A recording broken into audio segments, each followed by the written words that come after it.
For those who don't know your backstory, you were elected into Congress in 2018. You're one of the first two Muslim women in Congress, right. and the first Palestinian American. First Palestinian American woman. First Palestinian American woman. And what was it like entering? How have you found it so far? I mean, it's interesting. It's kind of a love-hate relationship, but my residents keep me grounded and remind me every day why I have to keep going there and fighting for them. So it's a very humbling experience as well. You should see some of the early footage of like me coming out. I was doing these selfies and I was super excited. And I was like, oh my God, I'm a Congress member. Like, I was like, how did this happen? You know, I didn't speak English when I started school. And my parents, my mom only went up to 8th grade education, my dad 4th grade education. And you know, what's incredible about this American story is that they're a predominantly non-Muslim community. Fellow Americans who didn't share my faith or ethnicity elected me. And that's the part of the story I wish people would know more about. And I think it's just so much, it's so much light during this really dark time in our country right now. We were talking backstage, 8 and 13, your boys? Yes. And how are they taking to having a congresswoman It's for a amazing. mother? You should know, my son Adam is 13, and he's like my policy advisor. He literally, he watches my committee hearings. Oh, and, wow. Yeah, and he goes, Mom, how come you guys didn't pass that amendment? And it's crazy. And he also goes, how's Maxine? I said, honey, that's Chairwoman Waters to you. Like, I know, it's crazy. But I love it. And my 8-year-old, you know, I love that I'm just mom when I get home. And again, it just keeps me humbled, keeps me grounded.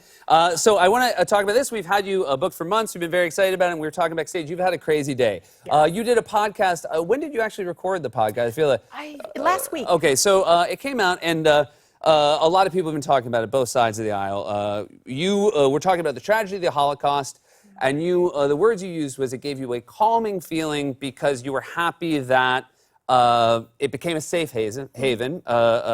Palestine became a safe haven for the Jewish people. Some have criticized the use of calming feeling. You have said that it was taken out of context. I want to give you a chance to provide some context. Yeah, and it's, you know, so for folks that don't know, I mean, my grandmother, my living grandmother, my mom's mom, lives in the West Bank in the occupied territories of Palestine. And what's incredibly, you know, the tragedy of the Holocaust, I mean, the reason why Israel was created was to create a safe haven for Jews around the world. And there is something, like, in many ways beautiful about that. My ancestors, many had died or had to give up their livelihood, their human dignity to provide a safe haven for Jews in our world.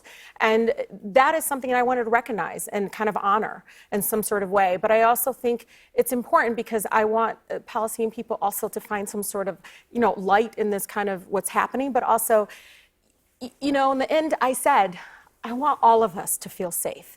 All of us deserve human dignity. No matter our backgrounds, no matter our ethnicity, no matter even our political opinions, we all deserve that kind of equality and justice.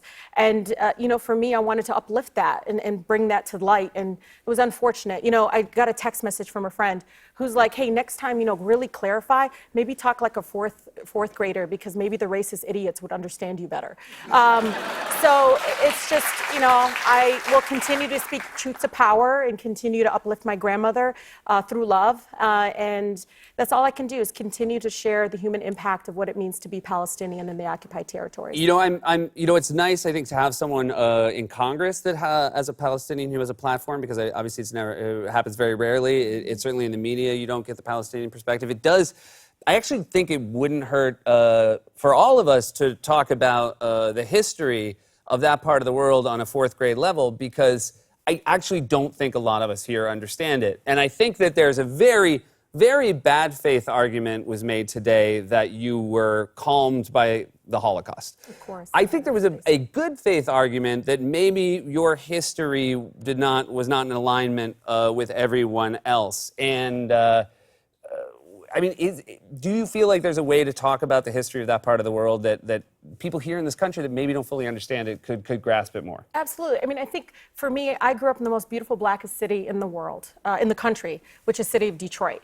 And every corner is a reminder of the civil rights movement. And I, through my African-American teachers, through my, you know, I call my black mothers on the block I grew up in, They, constantly told me about the pain of oppression. They taught me about the history of segregation and feeling less than and dehumanized because they were Black in America.